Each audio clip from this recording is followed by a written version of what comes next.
আসসালামু আলাইকুম ওয়া রাহমাতুল্লাহি ওয়া বারাকাতুহু।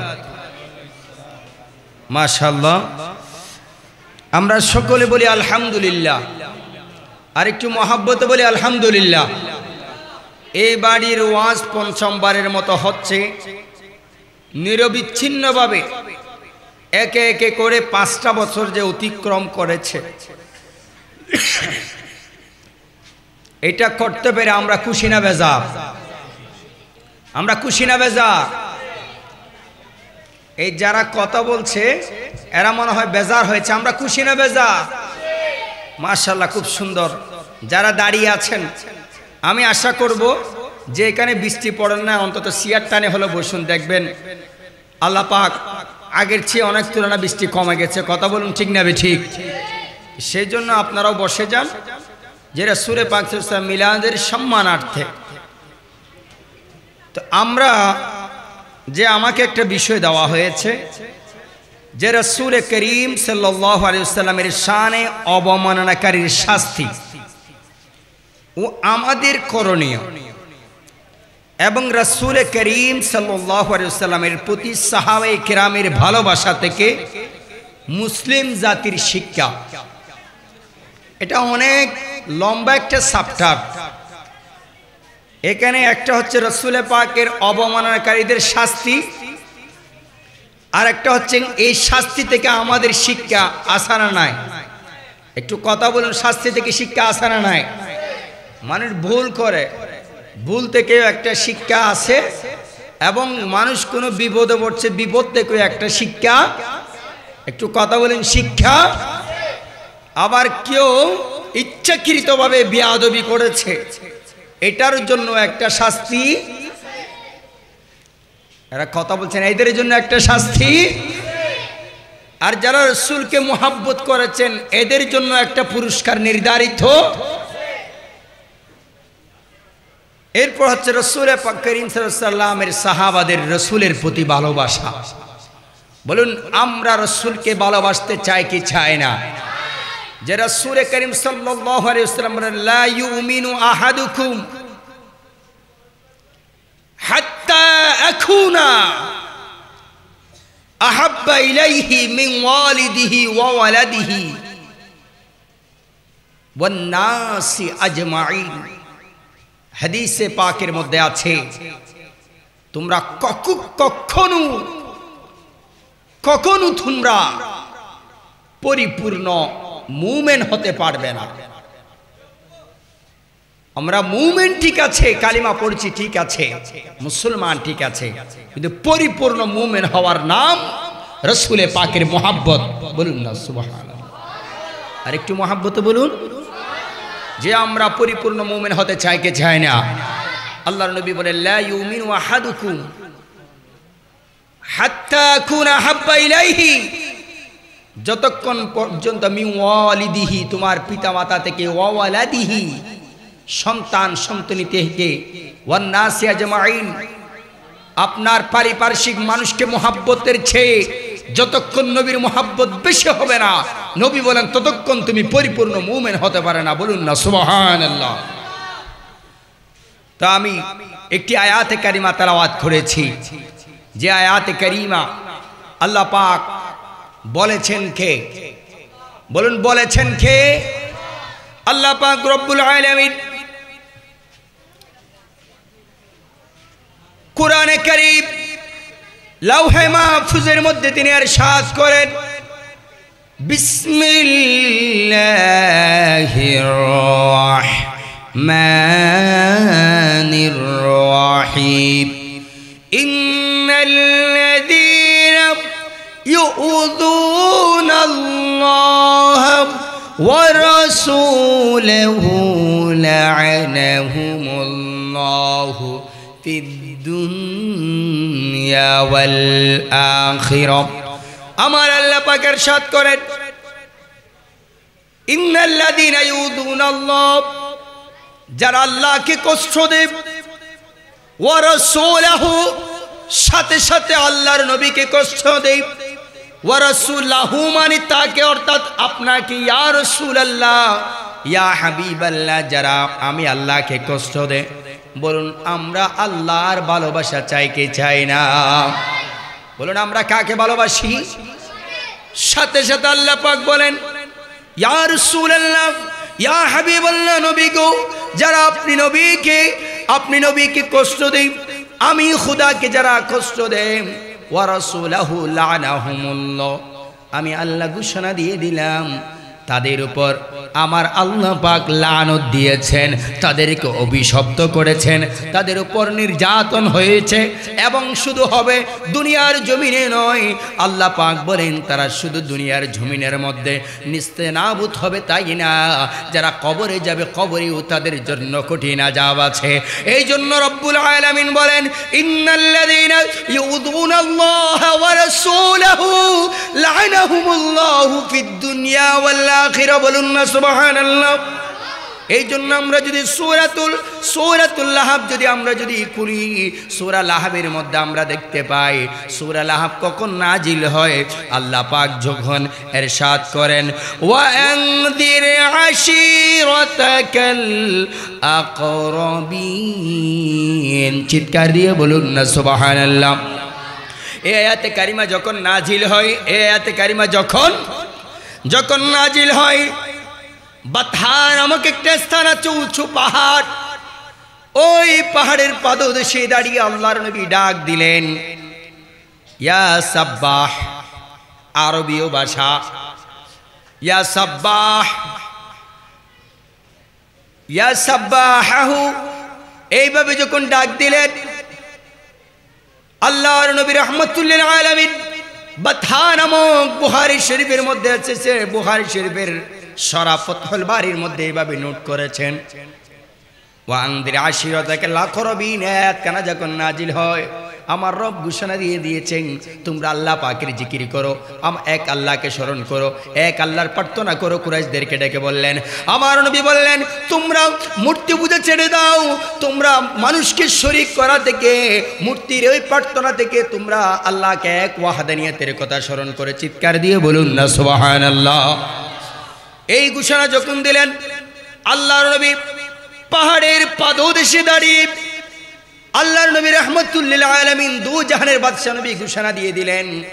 এই ঘোষণা করার পর রাসূল পাক সাল্লাল্লাহু আলাইহি ওয়াসাল্লামের চাচা আবু লাহাব তৎকালীন কুরাইশদের সর্দার ছিল।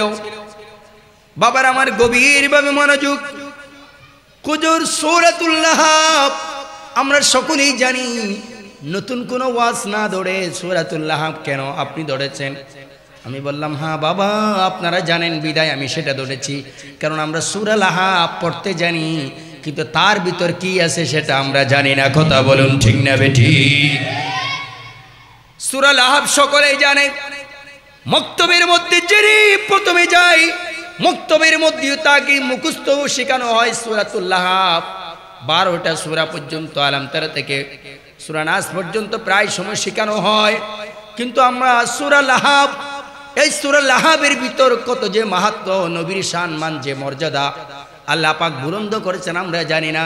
যারা নবীর শানের মধ্যে গুস্তাখি করে, যারা মিলাদুন নবীর বিরুদ্ধে কথা বলে, যারা রাসূল পাক সাল্লাল্লাহু আলাইহি সাল্লাম মুহাব্বত করলে ওই মুহাব্বতের বিরুদ্ধে যারা কথা বলে, যারা রাসূল পাককে দাঁড়িয়ে ইয়া নবী সালাম আলাইকা বললে ওই ইয়া নবী সালাম আলাইকার বিরুদ্ধে যারা কথা বলে, যারা রাসূল পাক সাল্লাল্লাহু আলাইহি সাল্লামকে মুহাব্বত করে আঙ্গুল দ্বারা চুম্বন করলে চোখে লাগিয়ে, এদের যারা বিরোধিতা করে, যারা রাসূল পাক সাল্লাল্লাহু আলাইহি সাল্লামের মুহাব্বতের প্রতি যারা ঘৃণা করে, জশ্ন জুলুসের যারা বিরোধিতা করে, গাউসে পাকের ফাতিহার যারা বিরোধিতা করে, আল্লাহর ওয়ালিদের যারা মাজারের বিরোধিতা করে, আল্লাহর ওয়ালিদের জিয়ারত করাকে যারা শিরক বিদআত বলে, এবং কবরস্থানের পাশে দাঁড়িয়ে কোরআন তেলাওয়াতকে যারা শিরক বিদআত বলে যারা ফতোয়া দেয়, মুনাজাতের পর নামাজের পর যারা দাঁড়িয়ে নামাজের পর ইমাম সাহেবের পর যারা মুনাজাত করে, মুনাজাতকে যারা বিদআত ফতোয়া দিতে বলে, আল্লাহ তাদেরকে হুঁশিয়ার করে সূরাতুল লাহাব কিয়ামত পর্যন্ত যারা উম্মতে মুহাম্মাদি আসবে তাদের জন্য একটা চিরন্তন একটা শিক্ষা। চিৎকার দিয়ে বলুন সুবহানাল্লাহ। ভালো যদি ভাসতে হয় নবীকে বাসুন, ভালো যদি ভাসতে হয়, বলুন আমরা নবীকে ভালোবাসতে চাই কি চাই না? দুই হাত তুলুন, নবীকে ভালোবাসতে চাই কি চাই না? নবীর ভালোবাসা দরকার আছে না নাই? নবীর ভালোবাসা দরকার আছে না নাই?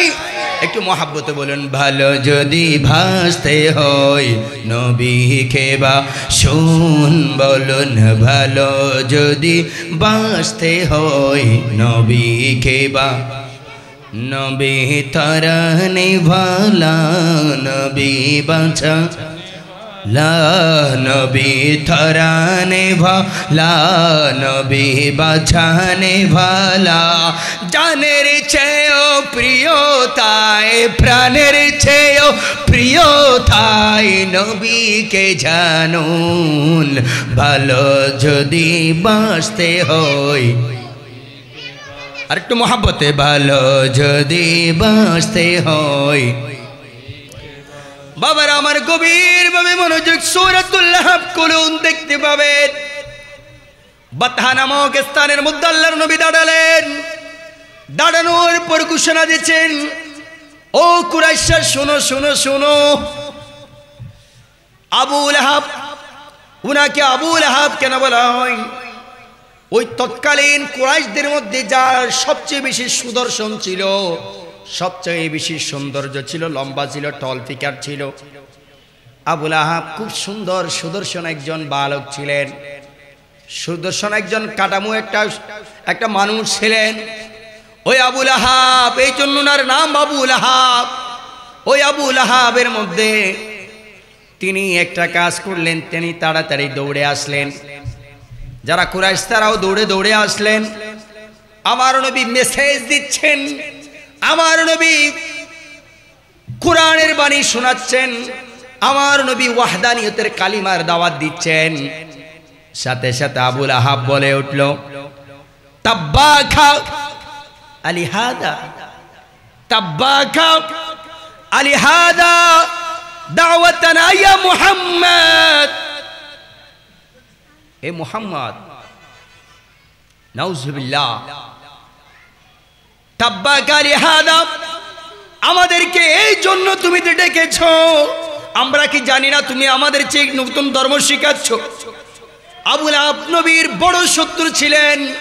আমার নবী যখন সাহাবাদেরকে মিটি মিটি মিটি ইসলামের প্রাথমিক পর্যায়ে যখন দাওয়াত দিতেছিল, দাওয়াতের মধ্যে সকল চুপি চুপি যখন রাসূল পাক সাল্লাল্লাহু আলাইহি সাল্লামের কথা যখন সবাইগুলো যখন শুনতেন, আর ওই মুহূর্তের মধ্যে সকলে যখন রাসূল পাক সাল্লাল্লাহু আলাইহি সাল্লামকে আমার নবী যখন কালিমার বাণী যখন পৌঁছাতেন, সকলে আমার নবী রাহমাতুল লিল আলামিনের আওয়াজ যখন শুনতেন, আওয়াজ যখন শুনতে পাইতেন, তখন আবু লাহাব এসে সকলকে আবার নবীর সামনে দাঁড়িয়ে এমন বিয়াদবি করত, বলতে ওই মুহাম্মদ যা বলছে, ওই আল্লাহর নবী যা বলছে তা সত্য না, সকল কিছু মিথ্যা, বলুন না নাউজুবিল্লাহ। আবু লাহাব এমন শত্রু ছিল, এমন ভাবে নবীকে আঘাত করত, নবী যেখানে যেতেন কালিমার দাওয়াত নিয়ে, সেইখানে আবু লাহাব শত্রুতামি করত। দৌড়ে দৌড়ে নবীর এই বাণী শোনার জন্য সাহাবারা আসতে লাগলো। পাহাড়ের পাদত এসে সকলে জড়ো হলো। আমার নবী ঘোষণা দিলেন, ইত্তাকুল্লাহ, ইত্তাকুল্লাহ, আল্লাহকে বই করে এগুলো ছেড়ে দাও, মূর্তি পূজা ছেড়ে দাও, এইগুলো ছেড়ে দাও। তোমরা আল্লাহর সাথে কাউকে, লা শারীকা লাকা, তার সাথে কেউ শরীক নাই, তারকে তোমরা একমাত্র ওয়াহদানিয়তের ইবাদত করে ঘোষণা যখন দিয়ে দিলেন, আবু লাহাব বলে, তাব্বাকা আলিহাদা দাওয়াতানা ইয়া মুহাম্মদ। সকলে সিদ্দিক আকবর চুপি চুপি শুনতে লাগলো আল্লাহর নবীর কথা। সিদ্দিক আকবরের ফারুক আদম শুনতে লাগলেন আল্লাহর নবী রাহমাতুল লিল আলামিনের কথা। আমার নবী দয়াল নবীর ভাষণ সকলে শুনতেছেন। আর আবু লাহাব আমার নবীকে কষ্ট দেওয়ার জন্য এক রাওয়ায়াতের মধ্যে এসেছেন, আবু লাহাবের স্ত্রীও সাথে ছিলেন। আবু লাহাবের স্ত্রীর সাথে সাথে একটা কাজ করলেন। কাজটা কি? তাড়াতাড়ি পাথর নিলেন হাতর দ্বারা নিক্ষেপ করার জন্য, হাত দ্বারা আল্লাহর নবী রাহমাতুল লিল আলামিনকে এই পাথর দ্বারা আঘাত করার জন্য। এর সাথে সাথে আল্লাহ পাক রব্বুল আলামিন এক রাওয়ায়াতের মধ্যে এইভাবে এসেছেন, আবু লাহাব যেহেতু রাসূল পাক সাল্লাল্লাহু আলাইহি ওয়াসাল্লামকে বাধা দিয়েছেন, সাথে সাথে আমার নবী পেরেশানি হলেন, নবীর মনের মধ্যে আঘাত লাগলো। আল্লাহর নবী রাহমাতুল্লিল আলামিন ডাক দিলেন, এবার ইলাহি মনে মনে মাত্র বললেন, এই আবুল আহাবকে তুমি ধ্বংস করে দাও, আবুল আহাবকে ধ্বংস করে দাও। এই মাত্র আমার নবী মনের মধ্যে মাত্র এনেছেন, কোনো প্রকাশ্য বলে নাই। রাহমাতুল্লিল আলামিন মনে মনে কষ্ট পেয়েছেন, আর আল্লাহ পাক ডাক দিলেন, জিবরাইল তাড়াতাড়ি আসো আসো আসো। আমার নবী কষ্ট পেয়েছে, আমার নবী মনের মধ্যে আঘাত পেয়েছে, আমার নবী রাহমাতুল্লিল আলামিনকে ওই আবুল আহাব কষ্ট দিয়েছে। জিবরাইল তাড়াতাড়ি যাও, আমার নবীকে বলে দাও, আর আমার নবী রাহমাতুল্লিল আলামিনকে তাড়াতাড়ি গিয়ে বলো, আমার নবীকে অভয় দিয়ে দাও, যে ব্যক্তি আবুল আহাব আমার নবীর শানের মধ্যে আঘাত, আমার নবীর খতার মাধ্যমে বাধা দিয়েছে, আমার নবীকে মাত্র খতা দ্বারা আঘাত করেছে, ওই আবুল আহাব যেন ধ্বংস হয়ে যায়, এই বার্তাটুকু সাহাবাদেরকে বলে দাও। আর একটু মহব্বতে বলুন, ইয়া রাসূলুল্লাহ হে সালামুন আলাইহি ইয়া হাবিবাল হে সালামুন আলাই। বাবাজির একটু মহব্বত বলুন, ইয়া রাসূলুল্লাহ হে সালামুন আলাইহি ইয়া হাবিবাল্লাহ হে সালাম। মাশাআল্লাহ, ইয়া নবী ইয়া নবী ইয়া নবী ইয়া নবী ইয়া রাসূল ইয়া রাসূল ইয়া রাসূল ইয়া রাসূল সালাতুন ইয়া রাসূলুল্লাহ কুম। জিবরাইলকে ডাক দিলেন, জিবরাইল আর তুমি বসে থাকিও না, আসমানের মধ্যে থাকিও, যাও জমিনে চলে যাও, আমার নবী রাহমাতুল্লিল আলামিনকে অভয় দিয়ে দাও, অন্তরে সাহস দিয়ে দাও, অন্তরের মধ্যে শক্তি দিয়ে দাও, সাহাবাদেরকে সাহস দিয়ে দাও, সাহাবাদেরকে শক্তি দিয়ে দাও। আমার আল্লাহ পাক সাথে সাথে ঘোষণা দিয়ে দিলেন, আর জিবরাইলকে পাঠিয়ে দিলেন। জিবরাইলকে বললেন, তাব্বাত ইয়াদা আবি লাহাবি ওয়া তাব্বা মা আওনা আনহু মালুহু ওয়া মা কাসাব সায়াসলা নারান যাতা লাহাব ওয়া ইমরাতুহু হাম্মালাতাল হাতাম। চিৎকার দিয়ে বলুন না সুবহানাল্লাহ, বলুন ইয়া রাসূলুল্লাহ, বলুন ইয়া হাবিবাল্লাহ, বলুন রসুলের মোহাব্বত দরকার আছে না নাই? রসুলকে ভালোবাসলে খুশি হয় কে? রসুলকে ভালোবাসলে খুশি হয় কে? রসুলের মিলাদ বসলে খুশি হয় কে? রসুলের দুরূদ পড়লে খুশি হয় কে? এই জন্য আমরা নবীর দুরূদ পড়তে চাই কে চাই না? নবীর উপর মোহাব্বতে এইরকম মিলাদ করার দরকার আছে না নাই? এবার আল্লাহ পাক ফরমাচ্ছেন, শুধুমাত্র কথায় আঘাত দিয়েছেন, নবীকে এখনো কোনো হামলা করে নাই, এখনো হামলা মারা উত্ত্যক্ত হয়েছেন, শুধুমাত্র নবীকে মারার একটু উপক্রম হয়েছেন, অন্তর দ্বারা তার জবান দ্বারা নবীকে কথা দ্বারা আঘাত করেছেন। আঘাত করার সাথে সাথে সেই সাথে আল্লাহ পাক আমার নবী রাহমাতুল্লিল আলামিনকে এই বেয়াদবি করেছেন, সেটা আমার আল্লাহ বরদাস্ত করে নাই। কারণ আমার হাবিব যেখানে, আমার আল্লাহও সেইখানে। আরেকটু মুহাব্বতে বলুন, কারণ নবীকে কষ্ট দেওয়া আল্লাহকে, বলুন নবীকে কষ্ট দেওয়া আল্লাহকে। এই জন্য আল্লাহ আমার হাবিবকে কিভাবে মোহাব্বত করেছেন আমরা তো জানি না। হাবিবকে কিভাবে মোহাব্বত করেছেন, কালিমা দেখুন, কালিমার মধ্যে লা ইলাহা ইল্লাল্লাহ, আরেক পাশে মুহাম্মাদুর। আজানে দেখুন, আজানের মধ্যে আজান দিচ্ছে, আজানের ভিতর আল্লাহ পাক আমার নবীকে আশহাদু আন্না মুহাম্মাদুর। একামত দেখুন, একামতের ভিতর আমার নবীকে আল্লাহ পাক কতটুকু মোহাব্বত করেছেন। একামতের মধ্যেও আছে আশহাদু আন্না মুহাম্মাদুর। নামাজে দেখুন, নামাজের ভিতর আপনি দেখতে পাবেন নামাজ যখন পড়বেন তখন নবীকে সালাম দিবেন, আসসালামু আলাইকা আইয়ুহান নবী, বলুন না সুবহানাল্লাহ। এই জন্য নবীর শান মান এই মর্যাদা দিয়েছেন কে? আল্লাহ পাক বলেন ওয়ারাফা'না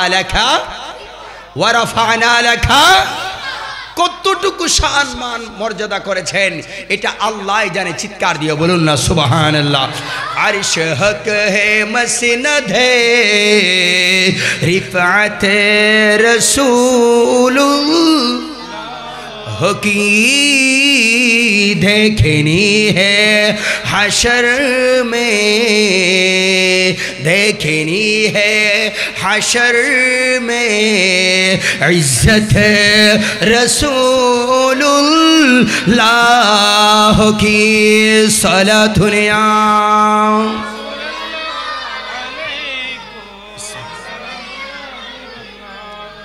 लाओ रब्बी अर्श जिसको जो मिला उनसे मिला, बढ़ती है कौनैन में कुदरत रसूलुल्लाह की, बढ़ती है कौनैन में इज्जत रसूलुल्लाह की साला दुनिया।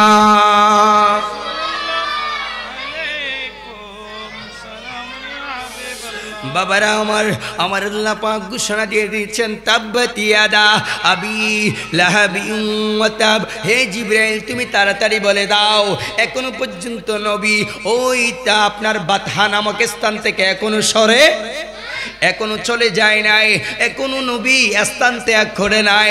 সাহাবাদের সম্মুখে যখন এই কথা আবু লাহাব যখন বলল, কুরাইশদের সম্মুখে এই কথা যখন বলল, সাথে সাথে আমার আল্লাহ পাক জিবরাইল আমিনকে পাঠালেন, আর পাঠানোর সাথে সাথে আর দেরি করেন নাই।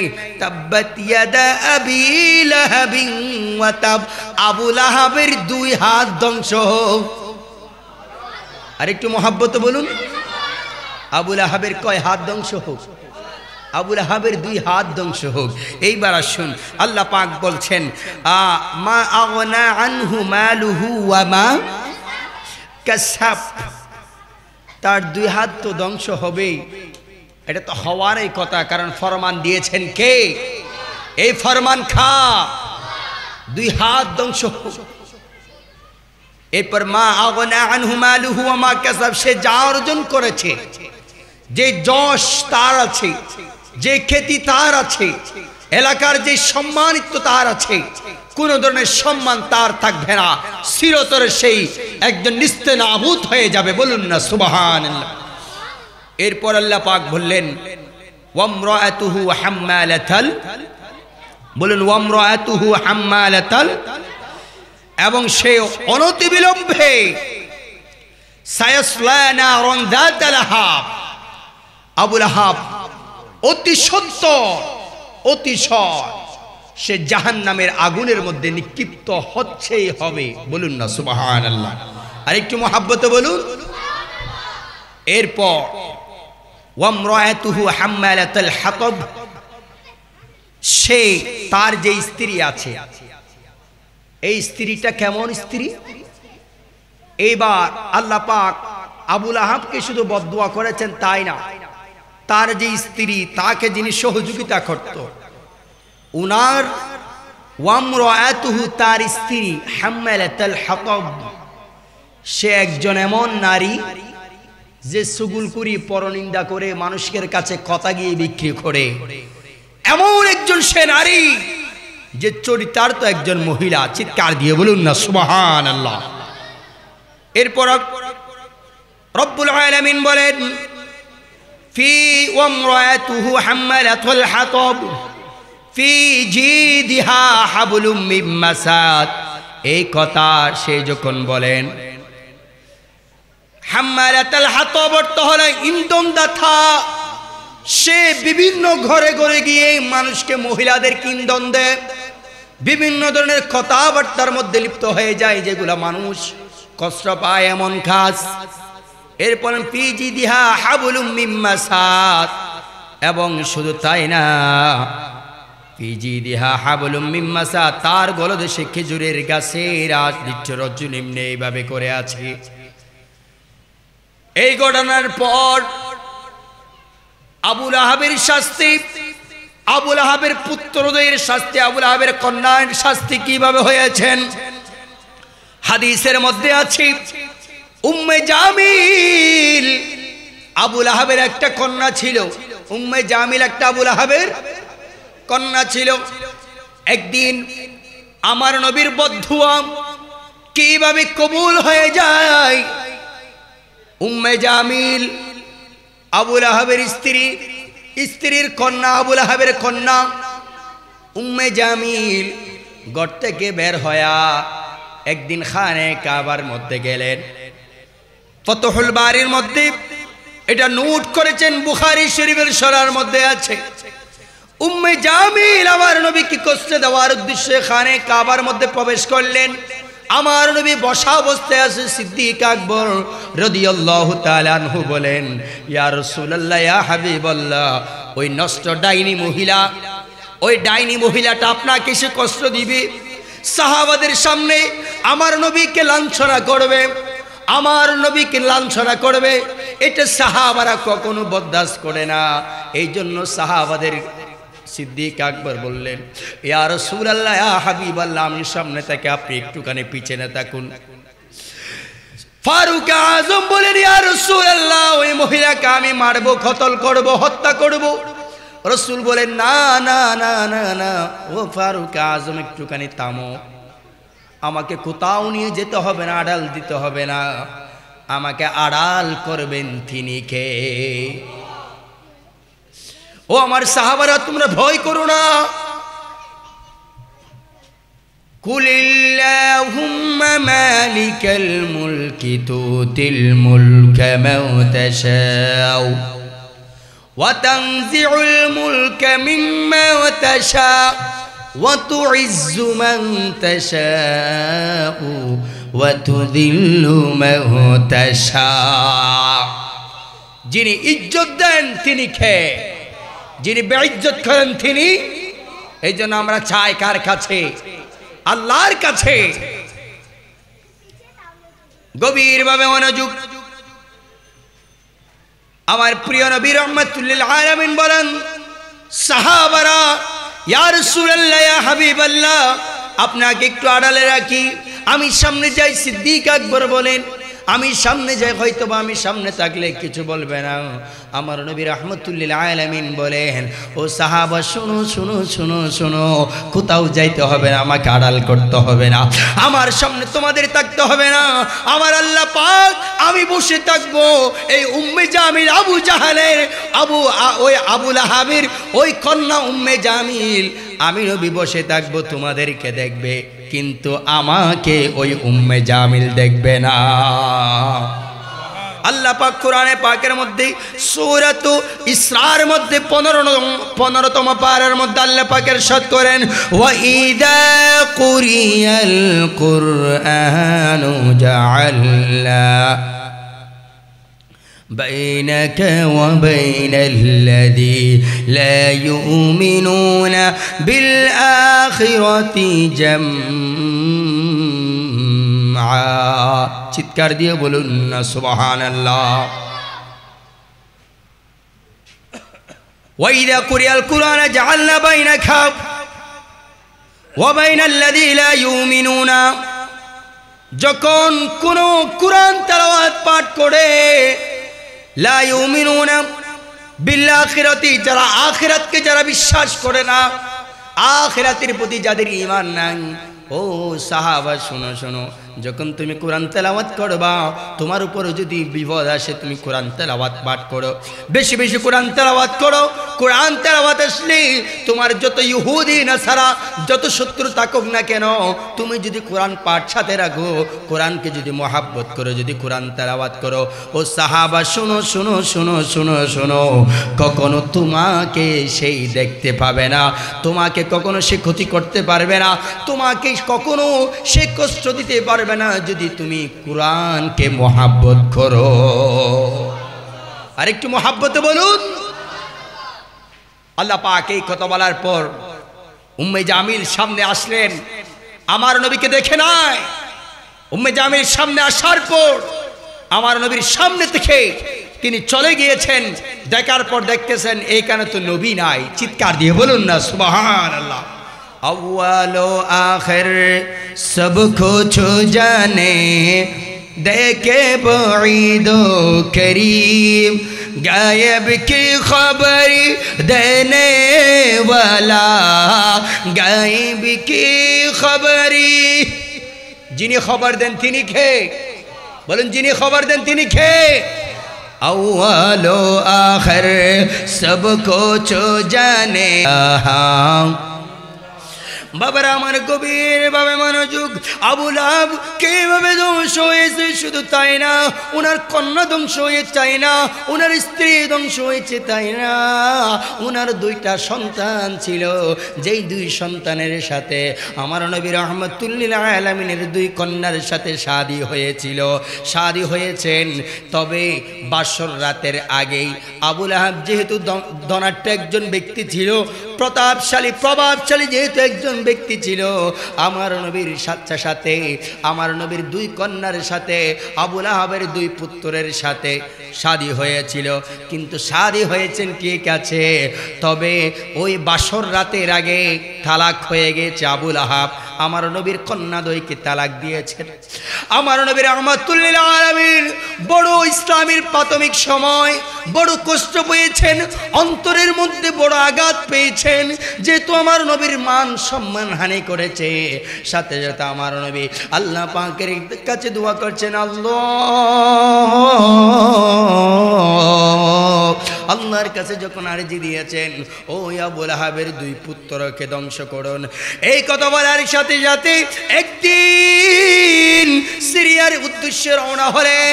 আবু লাহাব যুদ্ধের উদ্দেশ্যে এক জায়গার মধ্যে রওনা হলেন। ওই তার দুই সন্তান আছে। এইভাবে আমার আল্লাহ পাক রব্বুল আলামিন আমার নবী দোয়া করেছিলেন।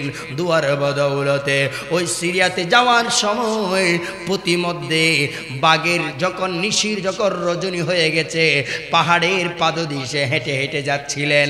পাহাড়ের ওই মধ্যখানে যাচ্ছিলেন, যেতে যেতে কত দূর গেলেন, অথচ আবু লাহাবের সন্তান সুদর্শন সন্তান সকল যোদ্ধাদের মধ্যখানে ছিল। সকল যোদ্ধারা আবু লাহাবের সন্তানকে পাহাড়ের মধ্যখানে পাহাড়া দিয়ে নিয়ে যাচ্ছিলেন। আর এইদিকে বাঘ এসে কাউকে আক্রমণ করে নাই, কাউকে আঘাত করে নাই। বাঘ ওই জঙ্গল থেকে বের হয়ে এক লাফ দিয়ে ওই যোদ্ধাদের মধ্যখান থেকে আবু লাহাবের ওই সন্তান দ্বয়কে বুখারী শরীফের সরা আপনার ফতহুল বারীর মধ্যে নোট করতেছেন। এইভাবে বাঘ এমন ভাবে তাবড় দিয়েছে, ওই মধ্যখান থেকে ওই আবু লাহাবের সন্তানকে নিয়ে দৌড়ে পালিয়ে গেছে। আরেকটু মহাব্বতে বলুন। একদম বাঘ জর্রা করে ফেলছে, কারণ নবীর দোয়া কখনো ফেরত হয় না। ও আমার বাবার, নবীর শানের মধ্যে আঘাত করা যাবে, নবীর শানে আঘাত করা যাবে। এবং নবীর সাথে যারা বেয়াদবি করে, এইরকম নবীর মাহফিলকে যারা অসম্মানে করে, নবীর দুরুদের প্রতি যারাদের তাজিম নাই, নবীর দুরুদ পড়লে যারা বিভিন্ন ধরনের ফতোয়া দেয়, যারা এমন কতগুলো লোক আছে আমরা হয়তো জানি না, নবীকে যারা বেশি মহাব্বত করার কথা বলে, মহাব্বত কথার কথা বলে, বলার পর বলে যে মহাব্বত করতে করতে আল্লাহর উপর নিয়ে গেছে, এমন ব্যক্তি আছে না নাই? বলুন না নাউজুবিল্লাহ। আরেকটু মহাব্বতে বলুন। শুধু তাই না, শুনুন গভীরভাবে মনোযোগ। যুদ্ধের ময়দানের মধ্যে চুপি হযরত আব্দুল্লাহ ইবনে আব্বাস রাদিয়াল্লাহু তাআলা আনহু একটা যুদ্ধের পর, যে কোনো একটা যুদ্ধের পর, যুদ্ধ শেষ হয়ে গেছে, নবী রাহমাতুল লিল আলামিন আব্দুল্লাহ ইবনে আব্বাস আব্দুল্লাহ ইবনে জাবের চুপি গিয়ে আমার নবীকে বলছেন ইয়া রাসূলুল্লাহ ইয়া হাবিবাল্লাহ, নবী গো ইয়া রাসূলুল্লাহ, আমার পরিবার বড় মহব্বত করেছেন, মহব্বত করে এই যুদ্ধের পর নবী প্রতিমধ্যে যাওয়ার সময় আমার ঘরের মধ্যে আপনারা 3-4 জন সাহাবা, অতি জোরে সর্বোচ্চ 4 জন সাহাবা, ইয়া রাসূলুল্লাহ ইয়া হাবিবাল্লাহ, আপনারা একটু আমার ঘরে মেহমান হিসাবে যাবেন। আর একটু মহব্বতে বলুন কি হিসাবে যাবেন? ইয়া রাসূলুল্লাহ, শুধুমাত্র 3 থেকে 4 জন আপনারা মেহমান হিসাবে যাবেন, কারণ ইয়া রাসূলুল্লাহ ইয়া হাবিবাল্লাহ, আমার পরিবার বড় মহব্বত করে আপনাদের জন্য খানা পিনা ইন্তজাম করেছেন। আল্লাহর নবী রাহমাতুল লিল আলামিন, দয়াল নবী, মায়ের নবী বলেছেন, ও আব্দুল্লাহ ইবনে জাবের, শুনো শুনো শুনো। সাহাবাদেরকে ডাক দিলেন, ও সাহাবারা, আমার জাবের তোমাদের সকলকে দাওয়াত দিয়েছেন, বলুন না সুবহানাল্লাহ। আর একটু মহব্বতে বলুন। আব্দুল্লাহ ইবনে জাবের মনের মধ্যে বড় কষ্ট। বাবারা আমার গভীরভাবে মনোযোগ। আব্দুল্লাহ ইবনে জাবের ভয়ে আতঙ্কিত হয়ে গেলেন। কিরা আমি বললাম রাসূল পাক সাল্লাল্লাহু আলাইহি সাল্লামকে শুধুমাত্র 3 থেকে 4 জন, কিন্তু দেখতে পেলাম এইখানে 1 জন 2 জন নয়, সাহাবা 3000 সাহাবা আছে। সকলকে আমার নবী রাহমাতুল লিল আলামিন বলে দিয়েছেন। এইভাবে আব্দুল্লাহ ইবনে জাবেরের ঘরের মধ্যে রাসূল পাক সাল্লাল্লাহু আলাইহি সাল্লাম রওনা হলেন। রওনা হওয়ার পর আব্দুল্লাহ ইবনে জাবের রাদিয়াল্লাহু তাআলা আনহু, হাদিসের মধ্যে আছে, ঘরের বিবি জানকে ডাক দিলেন, বিবি কই বের হও নাই? আল্লাহর নবী রাহমাতুল লিল আলামিন ঘরের মধ্যে তশরিফ এনেছেন, দেরি করো না, দেরি করো না। ও আমার বিবি জান, শুনো শুনো শুনো, আমার নবীর জন্য খানা পিনার ইন্তজাম করো, খানা পিনার ব্যবস্থা করো। আব্দুল্লাহ ইবনে জাবের বলে, রে ও আমার স্বামী, যেহেতু আমার নবী ঘরের মধ্যে মেহমান হিসেবে এসেছেন, হয়তোবা তোমরা জানো না, আমার নবী দয়াল নবী ঘরের মধ্যে মেহমান হিসেবে এসেছেন, কোনোদিন তো আমার নবী আমাদের ঘরের মধ্যে আসে নাই। একটা কাজ আমাদের ঘরের মধ্যে সংগঠিত হয়ে গেছে। আব্দুল্লাহ ইবনে জাবেরকে বলেন, রে স্বামী, হয়তোবা জানো না, তুমি শুনো না, যে সন্তানকে, যে ছাগল তুমি জবাই দিয়েছিলে, ওই ছাগলটা কানা জবাই দেওয়ার পর ছাগলের উপর তুমি ছুরি চালিয়েছে, এটা তোমার 2টা সন্তান ছিল, ওই 2 সন্তানরা ওই ছাগলের উপর যে ছুরি চালিয়েছে এটা দেখছিল। ওই সন্তানরা ছুরিটা ওই কি ছুরি নিয়ে একজন সন্তান আরেকজন সন্তানের উপর ছুরি দিয়ে একজন অপরজনকে চাকু দিয়ে নিজে নিজে একজন জবাই করেছে। বড় ভাই ছোট ভাইকে জবাই করে দিয়েছে, আরেকজন নিজে নিজে জবাই করে দিয়েছে। স্বামী রে, ও স্বামী, আমি কি করব জানি না। আমার ওই সন্তান দ্বয়কে ঘরের ওই রুম আছে, রুমের মধ্যে আমি তালা বন্ধ করে কাপড় চাপিয়ে দিয়েছি। স্বামী, একদিক দিয়ে আল্লাহ রসুল মহাব্বতের মানুষ আমাদের সামনে উপবিষ্ট হয়েছে, কোনোদিন আমার নবী এসে নাই, সাহাবারা এসে নাই। যদি আমাদের চোখের পানি যদি আমার নবী জানে খানা খাবে না, খানা না খেয়ে চলে যাবে, দেখুন নবীর মহাব্বত। একদিক দিয়ে সন্তান কুরবান হয়ে যাবে। আমাদের যদি কারো সন্তান যদি ইন্তেকাল হয়, 2টা মাত্র সন্তান আছে, 2 সন্তানের যদি একজনও যদি সন্তান না থাকে, ওই মা বাবার চেহারাটা কেমন হবে? একদিক দিয়ে ঘরের মধ্যে লাশ, আরেক দিক দিয়ে আল্লাহর নবী হাতের মধ্যে আছে। দেখুন নবীর মুহাব্বত নাকি সন্তানের মুহাব্বত। এই জন্য হাদিসের মধ্যে আছে, লা ইউমিনু আহাদুকুম হাত্তা কুনা হাব্বা ইলাইহি মিন ওয়ালিদিহি ওয়া ওয়ালাদিহি ওয়ান নাসি আজমাইন।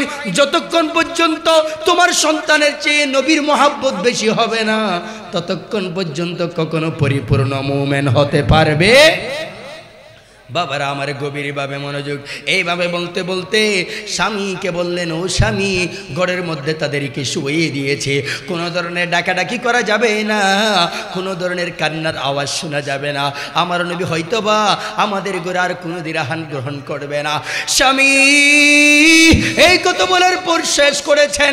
এবার আল্লাহর নবী সামনে বসা খানা পিনা রাসূল পাক সাল্লাল্লাহু আলাইহি সাল্লামের সামনে যেই সকল খাবার ছিল, খাবারগুলো পরিবেশন করিয়েছেন, আমার নবীর দরবারে দিলেন।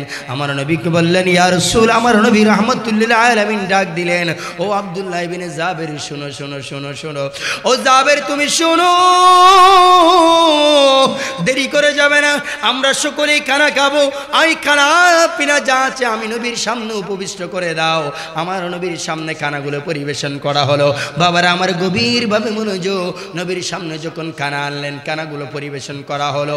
আমার নবী বললেন খানার মধ্যে ডাকিয়ে দাও, খানাগুলো ডাকিয়ে দাও। আমার নবী একটুখানি তুতু মুবারক একটুখানি খাইয়া আর একটুখানি ওই গোশতের মাংস ওই ডেক্সির মধ্যে আমার নবী রাখলেন। চিৎকার দিয়ে বলুন না সুবহানাল্লাহ। আর একটু মহাব্বতে বলুন। আমার নবী একটু খাইলেন আর একটু ডেক্সির মধ্যে রাখলেন। রাখার পর সকল 3000 সাহাবা ওই ডেক্সির মধ্যে খালি শুধু আনতেছেন আর বাড়তেছেন।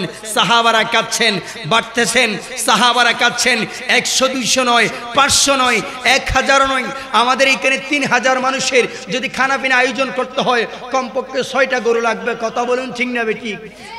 সুন্দরভাবে যদি আয়োজন করতে হয় 3000-এর জন্য 6টা অন্তত 5টা গরু লাগবে।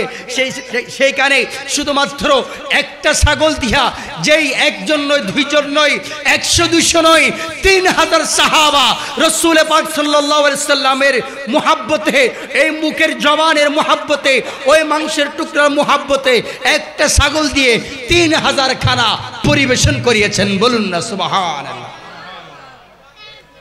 একটা পর্ব শেষ, যেটা রাসূল পাক সাল্লাল্লাহু আলাইহি সাল্লামের মুহাব্বতে। এটা হচ্ছে রাসূল পাকের বড় মুজিজা। চিৎকার দিয়ে বলুন না সুবহানাল্লাহ। এজন্য নবীর শান মান আল্লাহ পাক কত বুলন্দ করেছেন, আল্লাহ পাক কত বেশি মুহাব্বত করেছেন। এই জন্য এটা ইমাম আলা হযরত তিনি বলেছেন, अंदन जदी देख ले, अंदन जदी देख ले कुदरत रसूलुल्लाह की, अंदन जदी देख ले कुदरत रसूलुल्लाह की। सलातुनिया আলাইকুম সালামুন। বলুন আমরা রসুলকে মোহাব্বত করতে চাই কি চাই না? যে রসুলে মোহাব্বত করলে খুশি হয় কে? বলুন খুশি হয় কে? এবার আসুন গভীরভাবে মনোযোগ। আব্দুল্লাহ ইবনে জাবিরের ওই পুত্রদ্বয় আপন বিছানার নিচে শুয়ে আছে, কাঠের পালঙের নিচে শুয়ে আছে।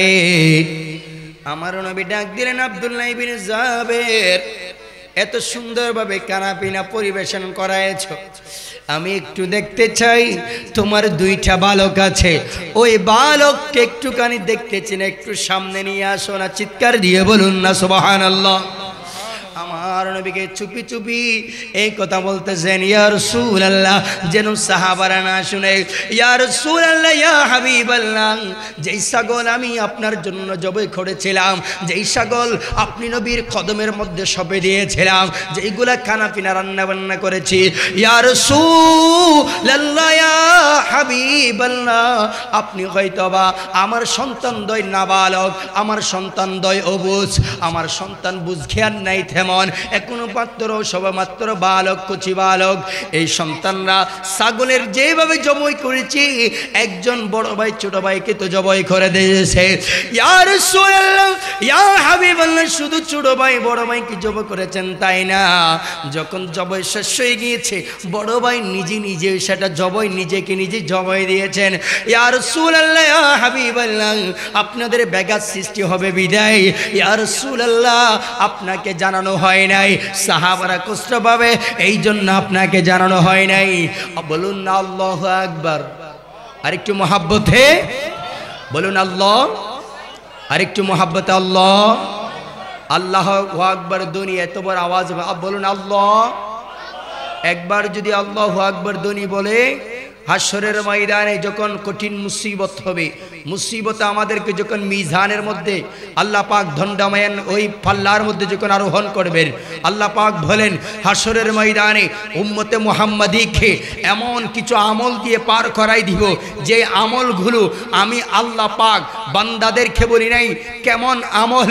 এমন আমল ধারা সে হাসরের ময়দানে আল্লাহু আকবার এক পাল্লায় রাখলে এবং তামাম জাহানের তার ইবাদত যদি এক পাল্লায় রাখে, আল্লাহু আকবরের ওই ধ্বনির পাল্লাটা, জিকিরের পাল্লাটা ভারী হবে। বলুন না সুবহান।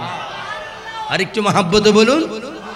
এই জন্য আজানের শুরুতে আল্লাহু আকবার, নামাজের শুরুতে আল্লাহু আকবার, নামাজের প্রতিটা মুহূর্তে আল্লাহু আকবার, এবং আপনার বেদিনের সামনে আল্লাহু আকবার ধ্বনি এটা ধারা বেদিনদের কলবের মধ্যে, হৃদয়ের মধ্যে আঘাত করে। চিৎকার দিয়ে বলুন না সুবহান। হাসবি রাব্বি জাল্লাল্লাহু মা ফি কলবি, বলুন হাসবি রাব্বি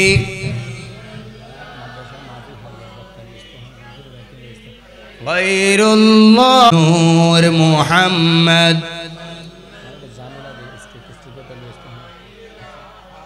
ইল্লাল্লাহ হাসবি রাব্বি জাল্লাল্লাহু মা ফি কলবি গায়রুল্লাহ নূর মুহাম্মদ সাল্লাল্লাহু লা ইলাহা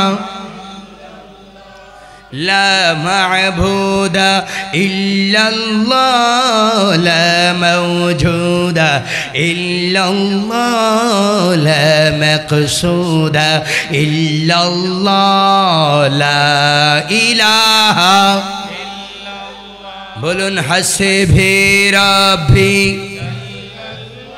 جري ما في قلبي لا نور محمد لا إله يا رحمن يا الله يا خالق يا الله يا رحمن يا الله يا رحيم يا الله يا مالك يا الله لا إله لا بلن حسبي ربي ما شاء الله ما في قلبي غير الله نور محمد لا إله গভীর ভাবে মনোযোগ। আব্দুল্লাহ ইবনে জাবির রাদিয়াল্লাহু তাআলা আনহু বলেন, ইয়া রাসূলুল্লাহ ইয়া হাবিবাল্লাহ, নবী গো আপনাকে বলি নাই আপনি কানাফিরা আমার গোড়ের মধ্যে আহার না করে চলে যাবেন। আমার বিবি বড় ভক্তি এবং শ্রদ্ধার সহিত বলছেন, স্বামী ও আমার স্বামী, আমার নবীকে কখনো কষ্ট দেওয়া যাবে না। ও আমার স্বামী, আমার নবী না খেয়ে আমাদের গোড় থেকে বের হয়ে চলে যাবে। স্বামী গো, যত মনের ভিতর কষ্ট থাকুক ওই কষ্ট চাপা দিয়ে রাখি। ইয়া রাসূলুল্লাহ ইয়া হাবিবাল্লাহ, এই কথা যখন আমার বিবি বলেছেন, গড়ের মধ্যে রেখে দিয়েছেন, আমার নবী বলেন, আব্দুল্লাহ ইবনে জাবির শুনো শুনো শুনো শুনো, তোমার সন্তান দ্বয়কে আমার সামনে নিয়ে আসো, আমার সন্তান দ্বয়কে সামনে নিয়ে আসো। আমার নবী রাহমাতুল্লিল আলামিন সন্তান দ্বয়কে আনলেন। আনার পর যেই কানে কেটে গিয়েছেন, যেই কানে শাহাদাত বরণ করেছেন, ওই কাটার মধ্যে নবী হাত বুলিয়ে দিয়েছেন। হাত বুলিয়ে দেওয়ার সাথে সাথে আব্দুল্লাহ ইবনে জাবিরের দুই সন্তান আল্লাহর নবীর হুকুমে, আল্লাহ পাকের হুকুমে, নবীর আহ্বানে যখন সন্তান দ্বয়ের নাম ধরে আমার নবী ডাক দিলেন, উঠে যাও উঠে যাও উঠে যাও, দুই সন্তান আল্লাহু আকবার বলে দাঁড়িয়ে গেলেন। আরেকটু মহব্বতে বলুন, দুই সন্তান আল্লাহু আকবার বলে দাঁড়িয়ে গেলেন। এটা হচ্ছে নবীর মুজিজা, বলুন না সুবহানাল্লাহ। আরেকটু মহব্বতে বলুন, আল্লাহু আকবার। ইয়া রাসূলুল্লাহ ইয়া গাউসুল আজম দস্তগীর, জিন্দাবাদ জিন্দাবাদ। আজকের এই মাহফিল থেকে আপনাদেরকে আমার যে বিষয়বস্তু ছিল, যে রাসূল করিম সাল্লাল্লাহু আলাইহি ওয়াসাল্লামের শানে অবমাননার শাস্তি আমাদের করণীয় ফিদ দুনিয়া ওয়াল আখিরা। আখিরাত তো তাদের জন্য তো শাস্তি আছেই, দুনিয়ার জমিনের মধ্যে আপনারা যারা দেখেছেন পৃথিবীর এই জগতে, এই দুনিয়ার জগতে আপনাদের সম্মুখে যারা নবীর গুস্তাখি করেছে, এমন গুস্তাখি করেছেন অনেকের কবর জিয়ারত পর্যন্ত এখন বাধা দিচ্ছে। কথা বলুন ঠিক না বেঠিক? আপনারা দেখেছেন অনেকের অ্যাম্বুলেন্সের মধ্যে জুতা নিক্ষেপ করেছেন, খাটিয়ার উপর জুতা নিক্ষেপ করেছেন। কারণ নবীর শানের মধ্যে যারা আঘাত করে তারা কখনো দুনিয়ার জমিনে নয় তো শুধু, তারা ইন্তেকালের পরেও লাঞ্ছিত। কথা বলুন ঠিক না বেঠিক? এই জন্য শুধুমাত্র আবু লাহাবের সেই সময়, আমার নবীর সেই যুগে তারা লাঞ্ছিত হয়েছে তা না, বর্তমান যুগেও আমি যদি নাম ধরছি না, নাম ধরে ধরে যদি সাম্প্রতিক সময়ে যারা নবীর শানে গুস্তাখি করেছিলেন, যারা বলেছিলেন শুধু নবীর শানে নয়, যারা আল্লাহর ওয়ালিদের যারা মশাই কামড়ায় বলেছিলেন, তাদের অবস্থা কি রকম হয়েছেন আপনারা দেখেছেন। বলুন ঠিক না বেঠিক? এই জন্য নবীর শানের উপর যারা নবীকে তাজিম করেছেন, নবীকে যারা ভক্তি করেছেন, নবীকে যারা শ্রদ্ধা করেছেন, তারা সিদ্দিক আকবর হয়েছেন। আর একটু মহাব্বতে বলুন না সুবহানাল্লাহ। নবীর প্রতি যারা মহাব্বত করেছিলেন আর যারা নবীকে মহাব্বত করেছিলেন, সদাক্তা শুধু ইয়া রাসূলুল্লাহ বলেছিলেন। নবী যা বলেন, নবী যা করেন, সিদ্দিক আকবর সাহাবাদের মধ্যে দাঁড়িয়ে বলতেন সদাক্তা ইয়া রাসূলুল্লাহ। সকল সাহাবাদের মধ্যে সিদ্দিক আকবর দাঁড়িয়ে বলতেন সদাক্তা ইয়া রাসূলুল্লাহ। ইয়া রাসূলুল্লাহ, আপনি সত্য বলেছেন, সত্য করেছেন। এই জন্য সিদ্দিক আকবর এখনো নবীর সঙ্গী হিসেবে আছেন। বলুন না সুবহানাল্লাহ। কথা বলুন ঠিক না ঠিক? নবীকে মোহাব্বত করেছিলেন ফারুক আজম। ইয়া রাসূলুল্লাহ, যুলখুয়াইসারার এই গর্দান আমি দুই টুকরা করে দিব। ইয়া রাসূলুল্লাহ, আপনি নবীকে সে আঘাত করেছে, আপনি নবীর শান মানের উপর আঘাত করেছে। রাসূল অনুমতি দিন, আমি যেন তার কণ্ঠকে, যে কণ্ঠ দ্বারা আপনি নবীর উপর আঘাত করেছেন, যেই কণ্ঠ দ্বারা আপনি নবীকে, আপনি নবীর শানের মধ্যে গুস্তাখি করেছেন, রাসূল গো একটুখানি অনুমতি দিন যেন আমি তাকে দুই টুকরা করে দিই। বলুন না সুবহানাল্লাহ। নবী বলেন থামো থামো, কোরআন পড়বে। হাদিসের শরীফের মধ্যে আছে কোরআন পড়বে, কিন্তু কোরআন মানুষ শুনবে, কোরআন মানুষ শুনবে, মানুষ বলবে তার কণ্ঠ সুন্দর, কোরআন পড়বে তার কণ্ঠ, এই কোরআনের বাণীগুলো তার নিজের কণ্ঠনালীর নিচে যাবে। এই জন্য মানুষের মধ্যে আমরা যাদেরকে মুমিন অনেকে মনে করি তারা মুমিন, আল্লাহ পাক বলেন কোরআনে কারীম ফুরকান হামিদ সূরাতুল বাকারার মধ্যে আছে উলাইকা আলা হুদাম মির রাব্বিহিম ওয়া উলাইকা হুমুল মুফলিহুন ওয়া উলাইকা হুমুল, সূরাতুল বাকারার মধ্যে আছে। একটু সূরাতুল বাকারাটা খুলি, এইখানে আপনি দেখতে পাবেন সূরাতুল বাকারার মধ্যে আল্লাহ পাক ইরশাদ করেন ওয়া ইদা ফি কুলুবিহিম ওয়া মিনান নাসি, মানুষের মধ্যে এমন কতগুলো মানুষ আছে। সূরা বাকারা আয়াত নাম্বার 8, ওয়া মিনান নাসি মান ইয়াকুলু, মানুষের মধ্যে এমন কিছু মানুষ আছে যারা বলে আমান্না বিল্লাহ, আমরা আল্লাহর উপর ঈমান এনেছি, ওয়া বিল ইয়াউমিল আখির, আখিরাতের উপর ঈমান এনেছি। এমন কত মানুষ আছে দুনিয়ার মানুষ, আপনি বলছেন উনি আলেম, আপনি বলছেন উনি বড় মুফতি, আপনি বলছেন উনি বড় মুহাদ্দিস, আপনার দৃষ্টিতে উনি বড় মুহাক্কিক, আপনার দৃষ্টিতে উনি বড় নামাজি, আমার নামাজ ফেল, আপনার দৃষ্টিতে উনি বড় কোরআন তেলাওয়াতকারী, আপনার আল্লাহ আমার দৃষ্টিতে এইটা ফেল হয়ে যায়, আপনার দৃষ্টিতে উনি বড় মিসওয়াককারী, আমি ফেল। সেইখানে আল্লাহ পাক বলেন মানুষের ভিতর এমন কতগুলা মানুষ আছে যারা বলে ওয়া মিনান নাসি, আল্লাহ পাক বলেন মান ইয়াকুলু, তারা বলে আমান্না বিল্লাহ, আল্লাহর উপর ঈমান আনলাম, ওয়া বিল ইয়াউমিল আখির, আখিরাতের প্রতি ঈমান আনলাম। আল্লাহ পাক বলেন ইনারা হচ্ছে ওয়া মা হুম বিমুমিনিন, এরা কখনো ঈমানদার নয়। বলুন না সুবহানাল্লাহ। ঘোষণা খা, বলুন ঘোষণাটা দিয়েছেন কে? আল্লাহ পাক ঘোষণা দিয়েছেন ওয়া মা হুম বিমুমিনিন, এবং আল্লাহ আরো ঘোষণা দিয়েছেন ফি কুলুবিহিম মারাদুন, তাদের অন্তরের মধ্যে রোগ হয়েছে। এই রোগ কিসের? ফাজাদাহুমুল্লাহু মারাদা, এই রোগে আক্রান্ত যখন সে হয়ে যায় আরো বেশি রোগাক্রান্ত হয়ে পড়ে। এটা রোগ গায়ে জ্বর নয়, এই রোগ আলসার নয়, এই রোগ কোনো ক্যান্সার নয়, এই রোগ আলসার আপনার ডায়াবেটিস নয়, এই রোগ চোখের সমস্যা নয়, এই রোগ হচ্ছে নবীর গুস্তাখির দুশমনের রাসূল। ঠিক কিনা? এই জন্য দুশমনের রাসূল থেকে আল্লাহ আমাদেরকে হেফাজত করুক। আর একটু মহব্বতে বলুন।